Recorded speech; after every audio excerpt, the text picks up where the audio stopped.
तो ये सेमीकंडक्टर में अभी हमने देखा कि एक सिंगल एटम, एक ही अगर एटम रहता है सिंगल एटम, उसका सिंगल एटम के एस सबसेल में या फर्स्ट ऑर्बिट में इलेक्ट्रॉन की एनर्जी जितनी थी दूसरे एटम के उसी फर्स्ट ऑर्बिट के एस सबसेल में एनर्जी डिफरेंट हो जाती है अगर उन दोनों को क्लोज लाते हैं, राइट।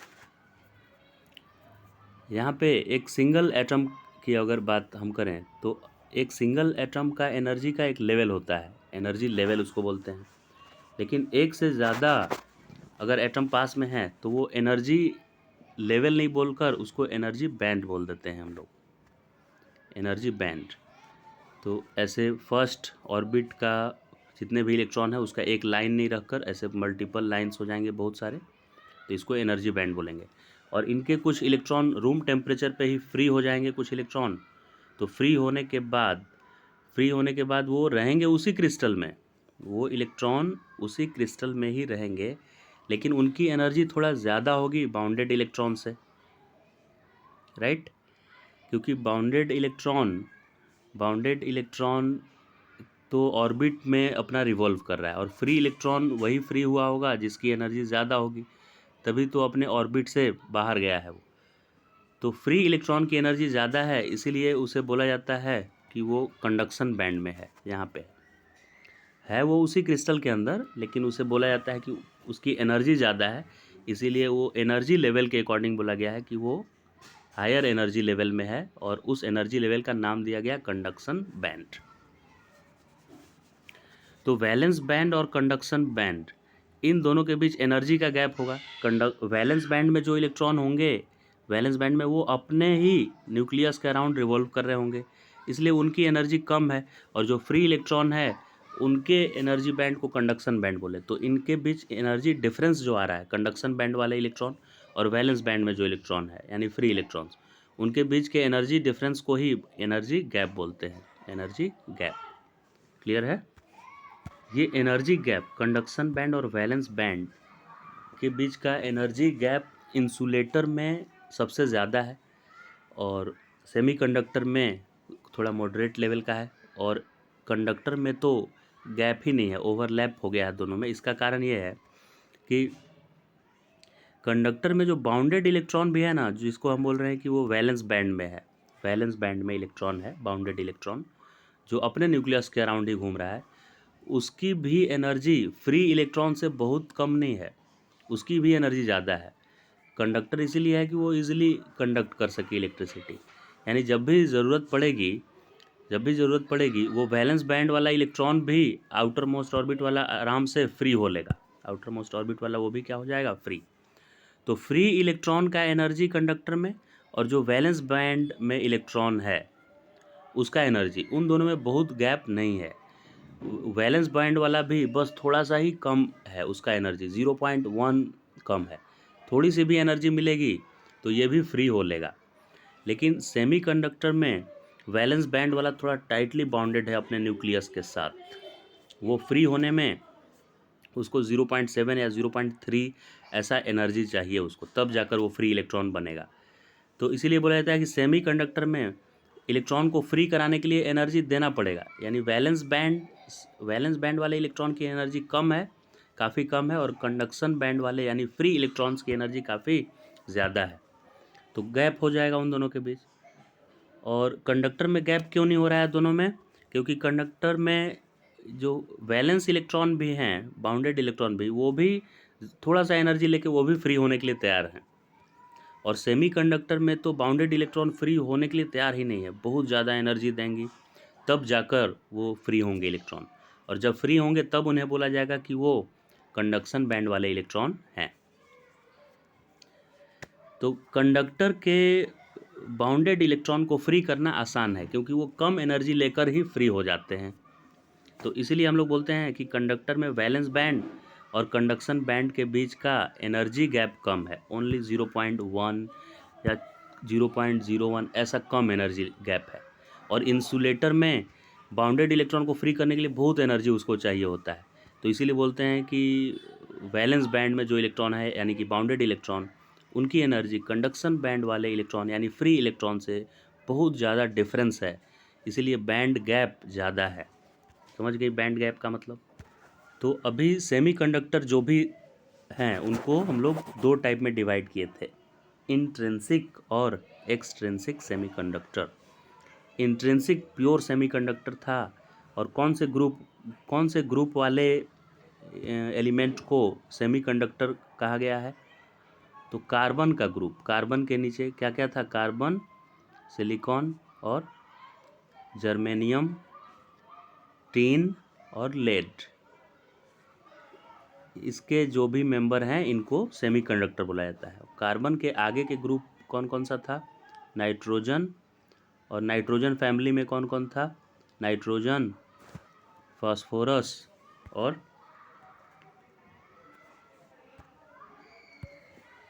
नाइट्रोजन, फास्फोरस, आर्सेनिक, सेबेटेरियम और बिस्मथ। तो इसको पेंटावैलेंट बोलते हैं क्योंकि इनके आउटर मोस्ट में 5 इलेक्ट्रॉन था। और कार्बन से पहले आता है बोरॉन।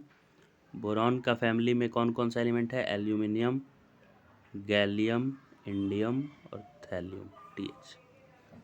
तो ठीक है, कार्बन टेट्रावैलेंट है, बोरॉन था ट्राईवैलेंट, इसके आउटर मोस्ट में 3 ही इलेक्ट्रॉन था, और नाइट्रोजन वाले फैमिली में 5 इलेक्ट्रॉन था आउटर मोस्ट में, तो पेंटावैलेंट था। तो कार्बन के ग्रुप वाले सारे एलिमेंट को हम लोग सेमीकंडक्टर बोलते हैं। और अगर सिर्फ सिलिकॉन है, ओनली सिलिकॉन और ओनली जर्मेनियम है, कुछ उसमें इम्प्यूरिटी मिक्स किया हुआ नहीं है, कुछ भी इम्प्यूरिटी मिक्स नहीं किया हुआ है, तो उसे प्योर सेमीकंडक्टर बोलते हैं। यानी सिर्फ सिलिकॉन है तो ओनली सिलिकॉन सिलिकॉन के एटम हैं उसमें, क्रिस्टल में, तो वो इंट्रिंसिक हो गया। तो इंट्रिंसिक सेमीकंडक्टर में रूम टेम्परेचर पे कुछ इलेक्ट्रॉन फ्री हो गए होंगे, उसके बाउंडेड इलेक्ट्रॉन गर्म होकर ऑर्बिट को छोड़ दिए होंगे और फ्री हो गए होंगे, तो उनको फ्री इलेक्ट्रॉन बोलेंगे।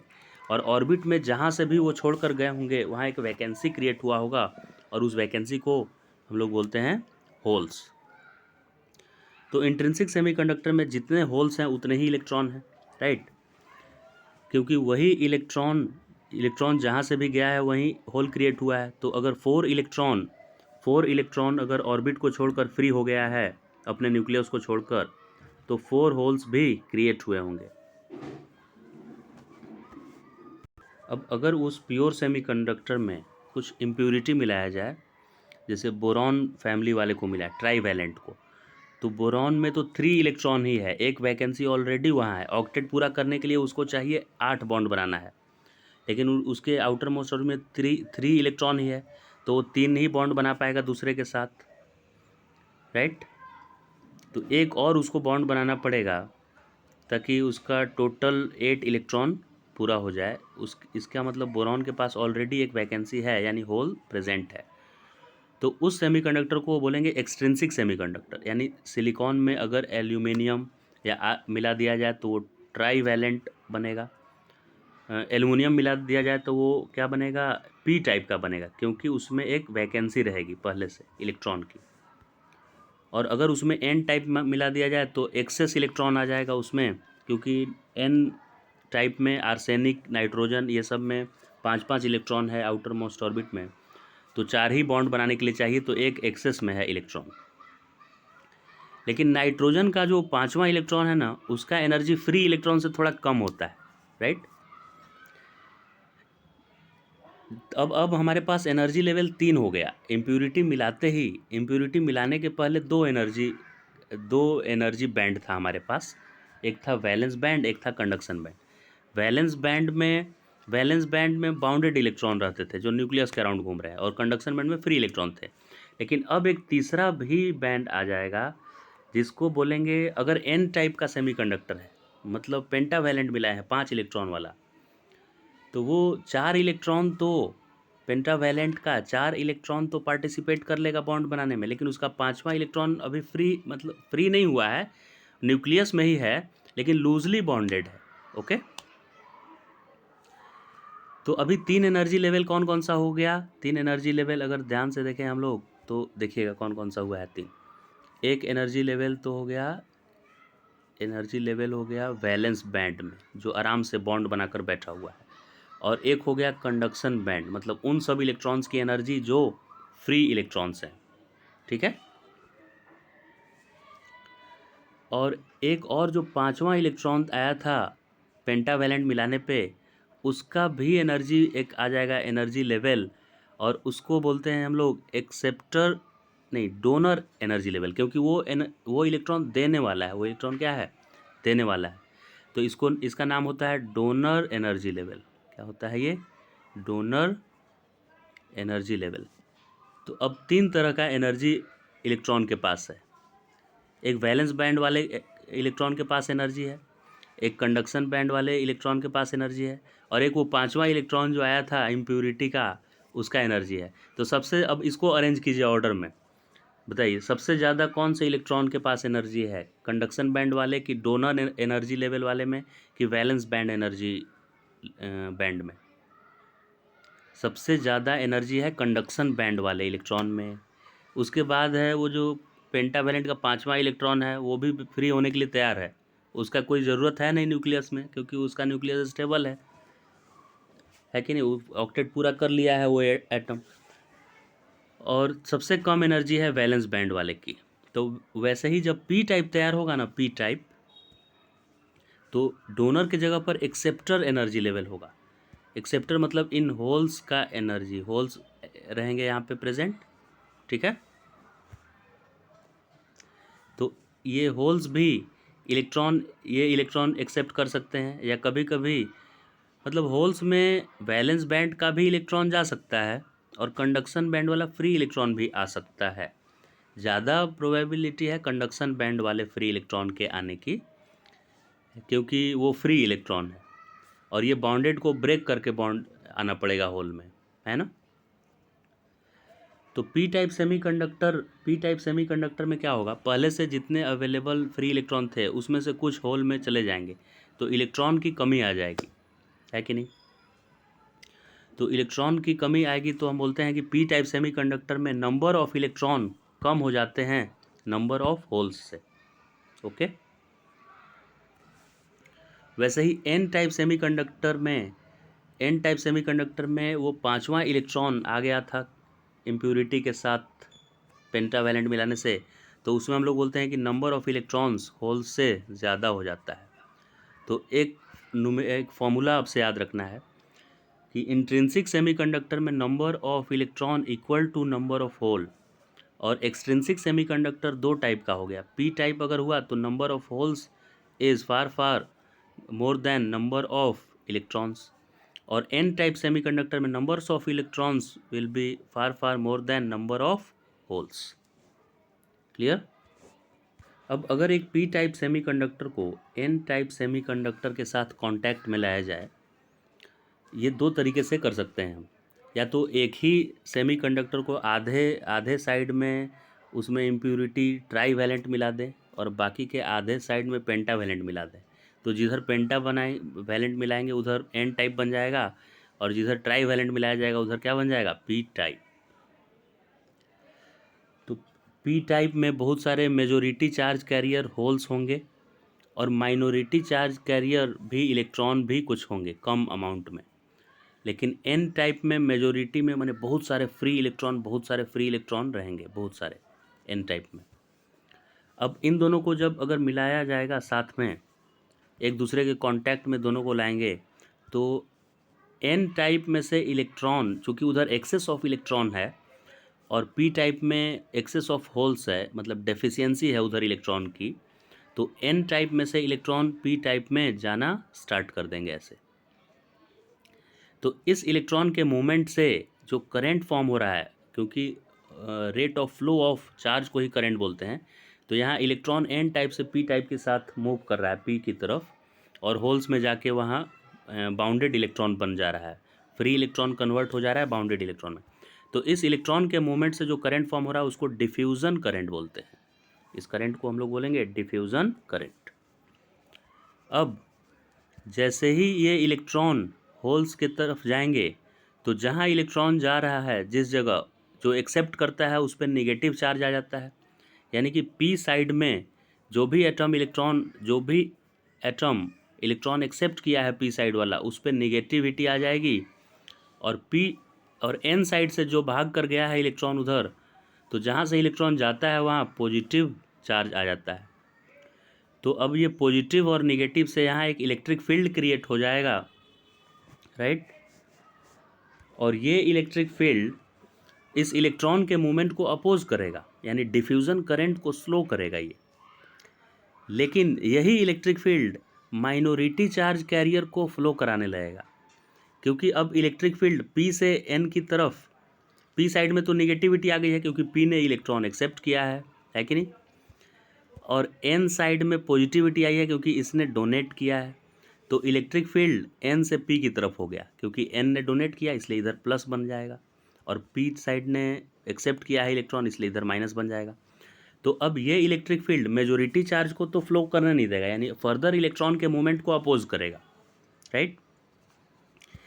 लेकिन जो माइनॉरिटी चार्ज कैरियर थे, यानी पी साइड में मेजोरिटी होल्स थे लेकिन कुछ इलेक्ट्रॉन भी होंगे 2-4, उन इलेक्ट्रॉन्स को ये इलेक्ट्रिक फील्ड इधर लाने की कोशिश करेगा, इलेक्ट्रिक फील्ड, यानी कि एन टाइप में, पी टाइप से माइनॉरिटी को एन टाइप्स में लाने की कोशिश करेगा। यानी पी टाइप में माइनॉरिटी इलेक्ट्रॉन है तो उस इलेक्ट्रॉन को वो एन टाइप में लाने की कोशिश करेगा। एन टाइप में पहले से ही इलेक्ट्रॉन है, वो आने नहीं देंगे उसको, इलेक्ट्रॉन को। लेकिन जो बीच में इलेक्ट्रिक फील्ड क्रिएट हुआ है, वो इलेक्ट्रिक फील्ड, बीच में जो इलेक्ट्रिक फील्ड क्रिएट हुआ है वो इलेक्ट्रिक फील्ड सपोर्ट करेगा उस इलेक्ट्रॉन को एन साइड में लाने में। तो अब एक ऐसा समय आएगा कि डिफ्यूज़न करंट और ड्रिफ्ट करंट इक्वल हो जाएगा। डिफ्यूज़न करंट क्या है? तो मेजोरिटी चार्ज कैरियर के फ्लो से, मेजोरिटी चार्ज कैरियर के फ्लो से जो करंट फॉर्म हो रहा है, यानी कि एन साइड से इलेक्ट्रॉन निकलकर पी साइड में जा रहा है, इस करंट को डिफ्यूज़न करंट बोले। और माइनॉरिटी चार्ज कैरियर, ये जो इलेक्ट्रिक फील्ड इसमें बन गया उसके कारण माइनॉरिटी चार्ज जो मूव करना स्टार्ट किया, यानी कि पी साइड में माइनॉरिटी क्या है? इलेक्ट्रॉन। तो पी साइड से इलेक्ट्रॉन एन साइड में जो जाना शुरू किया, इसको बोलते हैं ड्रिफ्ट करंट। तो एक इक्विलिब्रियम के पोजीशन, एक इक्विलिब्रियम जब आएगा सिचुएशन, तो rate of diffusion current equal हो जाएगा रेट ऑफ ड्रिफ्ट करंट के। क्लियर है बात? और उस समय तक अब ऐसा लगेगा जैसे कि अब इस इलेक्ट्रॉन का इधर मूवमेंट भी नहीं हो रहा है, क्योंकि अगर इसका मूवमेंट हो भी रहा है तो उतना ही इधर भी आ जा रहा है इलेक्ट्रॉन। तो एक इक्विलिब्रियम में लगेगा कि अब ये क्या, जितना इलेक्ट्रॉन इधर था उतना ही फिक्स हो गया और जितना इधर होल्स थे उतने ही पे आकर स्टॉप हो गए, राइट। तो बीच में यहाँ जो इलेक्ट्रिक फील्ड एक बना इलेक्ट्रॉन के उधर, डिफ्यूज़न करंट के कारण इलेक्ट्रिक फील्ड जो बना, क्योंकि एन साइड का कुछ इलेक्ट्रॉन भाग गया है पी साइड में, तो जिधर से वो इलेक्ट्रॉन भागा है, जिधर से गया है उधर प्लस और जिधर आया है उधर माइनस, तो ये इलेक्ट्रिक फील्ड बना। और इलेक्ट्रिक फील्ड जहाँ भी रहता है वहाँ पोटेंशियल डिफरेंस आ जाता है इलेक्ट्रिक फील्ड में, और उसका फॉर्मूला होता है पोटेंशियल डिफरेंस और इलेक्ट्रिक फील्ड में एक रिलेशन होता है E=dV/dr, यानी पोटेंशियल डिफरेंस को डिस्टेंस से डिवाइड करेंगे, जितने डिस्टेंस में वो पोटेंशियल का डिफरेंस है तो इलेक्ट्रिक फील्ड मिलता है। तो यहाँ एक इलेक्ट्रिक फील्ड बन गया है इस रीजन में, या हम बोल सकते हैं कि पोटेंशियल डिफरेंस क्रिएट हो गया है, क्योंकि इलेक्ट्रिक फील्ड में पोटेंशियल डिफरेंस होता है। तो ये पोटेंशियल डिफरेंस को, ये जो प्लस लिखा हुआ है बीच में और इधर माइनस लिखा हुआ है, तो प्लस से माइनस तक डिप्लीशन लेयर, डिप्लीशन मतलब वहाँ अब इलेक्ट्रॉन भी नहीं है और होल भी नहीं है। तो जहाँ इलेक्ट्रॉन होल्स नहीं है, चार्ज कैरियर एब्सेंट है जहाँ पे, तो उस रीजन को बोलते हैं हम लोग डिप्लीशन लेयर या डिप्लीशन रीजन भी बोलते हैं। तो उस डिप्लीशन रीजन में एक पोटेंशियल डिफरेंस क्रिएट हो गया है और उस पोटेंशियल डिफरेंस को हम लोग बोलते हैं बैरियर पोटेंशियल। क्या बोलते हैं उसको? Barrier potential. ओके, इसका नाम बैरियर पोटेंशियल क्यों है? क्योंकि ये इलेक्ट्रॉन के मूवमेंट को रोक रहा है। बैरियर मतलब अपोज करना, किसी को रोकना। तो ये फर्दर इलेक्ट्रॉन के डिफ्यूज़न को रोक रहा है, इसीलिए इसका नाम दिया गया है। कैसा पोटेंशियल है? Barrier potential. तो अब डायोड का फॉरवर्ड बायस्ड कैरेक्टरिस्टिक और रिवर्स बायस्ड कैरेक्टरिस्टिक बनाने से पहले, फॉरवर्ड बायस्ड कनेक्शन डायोड का मतलब होता है कि पी टर्मिनल को, डायोड में 2 टर्मिनल है तो पी टाइप को कनेक्ट किए थे बैटरी के पॉजिटिव से और एन टाइप को नेगेटिव से। तो ऐसा कनेक्शन करते ही जैसे ही पी साइड को मैं पॉजिटिव से कनेक्ट करूँगा और एन साइड को नेगेटिव से, तो निगेटिव जिधर बैटरी का जिधर निगेटिव होगा, जिधर भी बैटरी का निगेटिव टर्मिनल होगा, उस निगेटिव टर्मिनल से उस डायोड में माइनस उधर आ जाएगा माइनस, और पॉजिटिव टर्मिनल जिधर होगा उधर आ जाएगा प्लस, पॉजिटिव पॉजिटिव, और जिधर माइनस है उधर बैटरी का माइनस आ जाएगा, मतलब इधर आ जाएगा माइनस और इधर आ जाएगा प्लस। ये फॉरवर्ड बायस्ड कनेक्शन इसको बोलते हैं, पी साइड को प्लस से। तो लेकिन अंदर का इलेक्ट्रिक फील्ड कैसा बना था? अंदर का इलेक्ट्रिक फील्ड उल्टा बना था, इनसाइड का इलेक्ट्रिक फील्ड अपोजिट बना था, और बाहर का इलेक्ट्रिक फील्ड जो बना वो ऐसा बन गया। इलेक्ट्रिक फील्ड बाहर का इलेक्ट्रिक फील्ड पी से और एन की तरफ बना, पी से और एन की तरफ, और जो बैरियर पोटेंशियल में बना था वो एन साइड से पी साइड की तरफ ऐसे देखिए बना है, और बाहर वाला ऐसे बना। तो ये दोनों तो एक दूसरे के अपोजिट बन रहा है। तो एक्सटर्नल फील्ड क्या करेगा? बैरियर पोटेंशियल को कम करेगा, यानी उस फील्ड को के अपोजिट है। मान लेते हैं कि ये फील्ड 2 वोल्ट का है, बैरियर पोटेंशियल 2 वोल्ट का है, लेकिन बाहर से अप्लाई करने वाला हो गया 10 वोल्ट का, तो वो 2 वोल्ट के तो ऐसे ही ख़त्म कर देगा। या अगर बैरियर ही 10 है और बाहर वाला अप्लाइड 2 है, तो कम से कम उस 10 को 8 तो कर ही देगा, वो 2 कम कर देगा।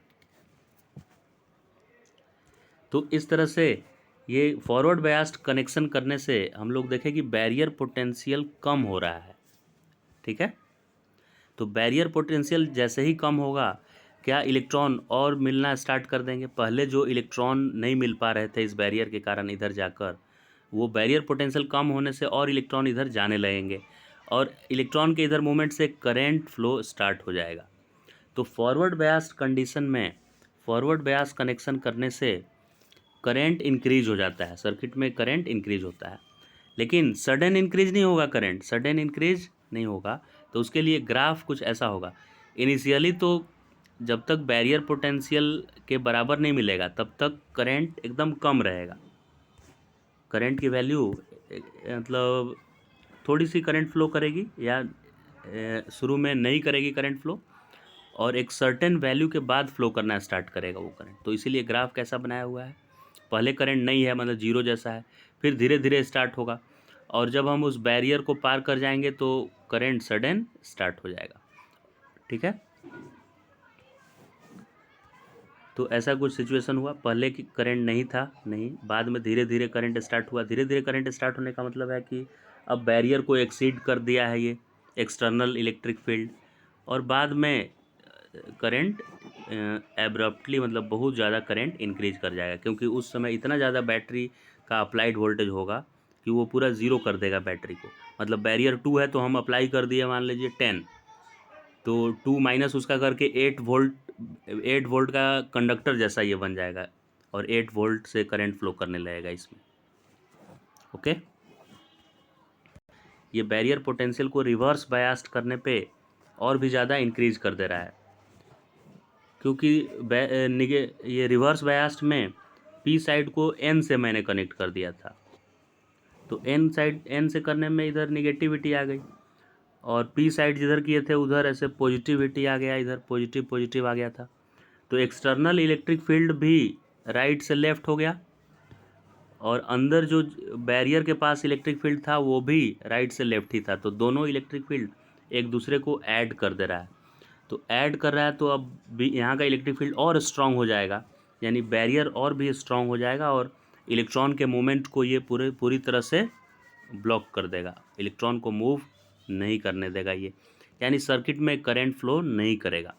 तो रिवर्स आइडियल अगर डायोड है, आइडियल डायोड, ऐसे ऑब्जेक्टिव क्वेश्चन अगर आए कि आइडियल डायोड में रिवर्स बायस्ड में करंट क्या होता है, तो आंसर 0 लिखना है।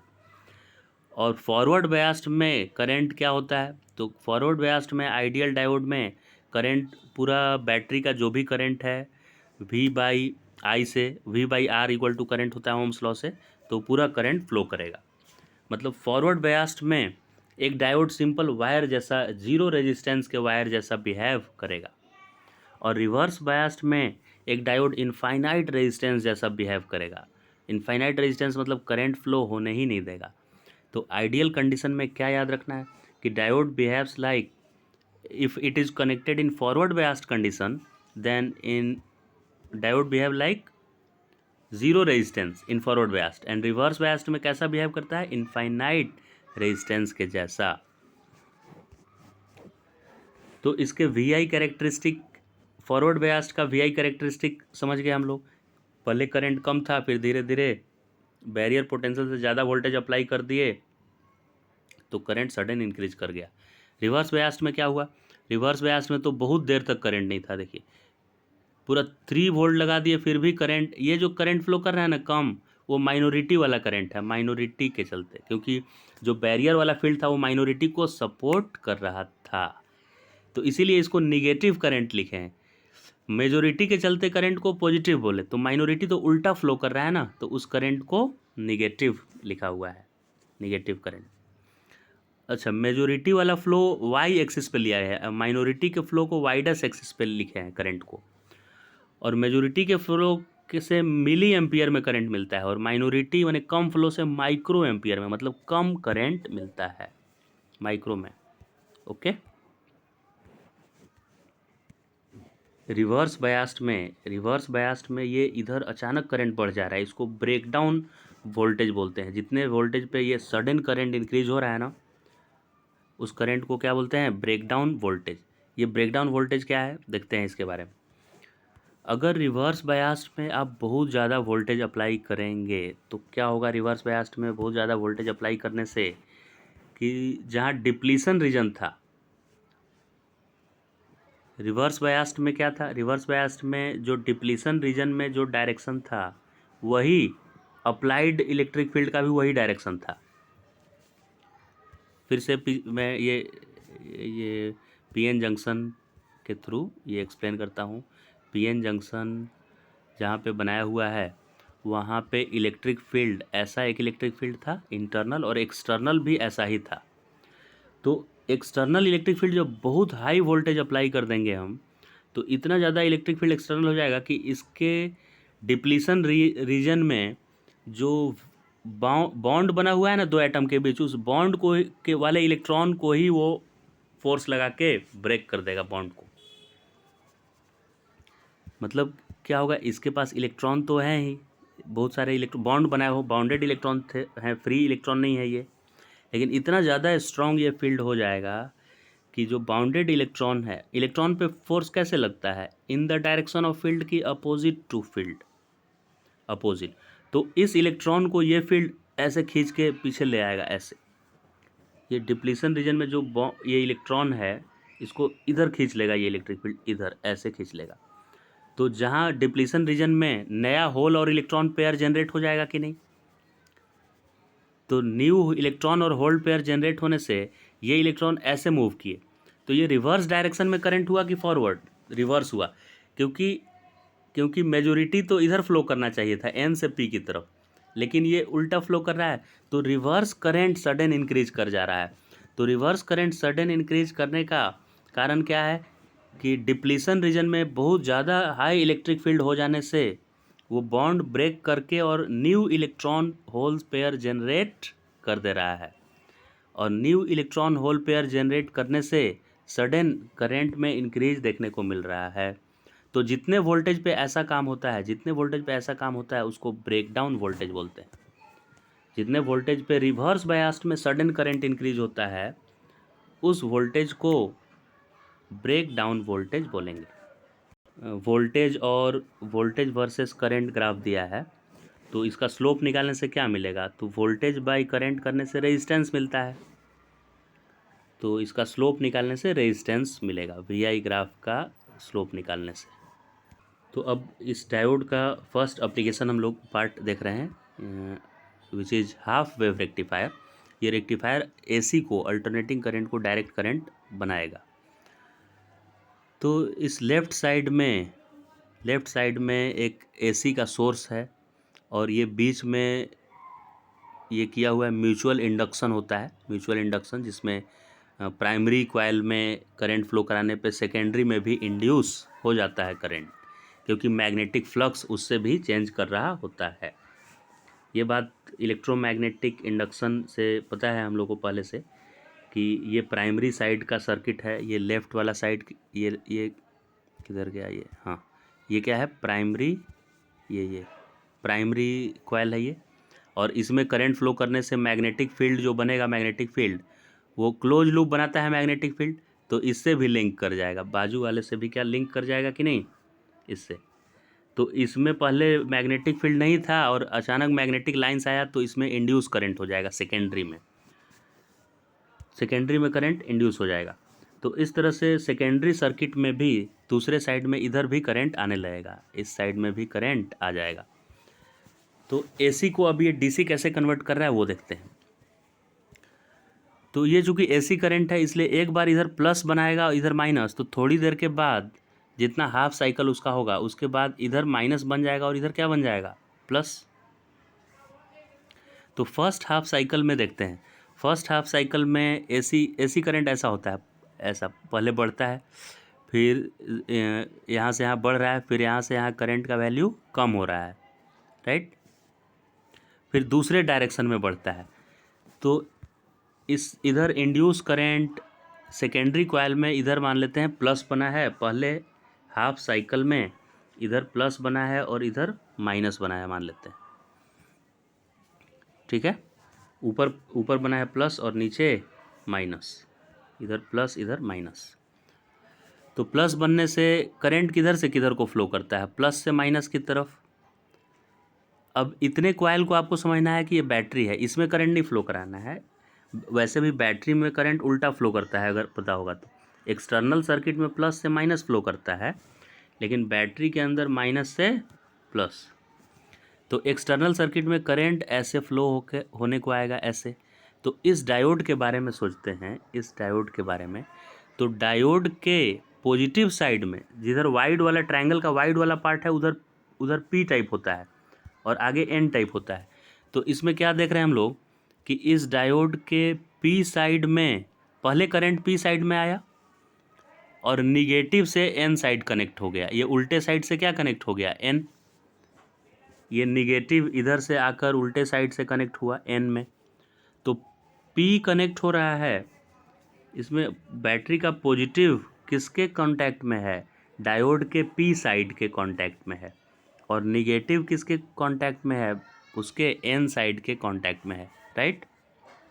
तो ये फॉरवर्ड हुआ कि रिवर्स, फॉरवर्ड बायस्ड हो गया।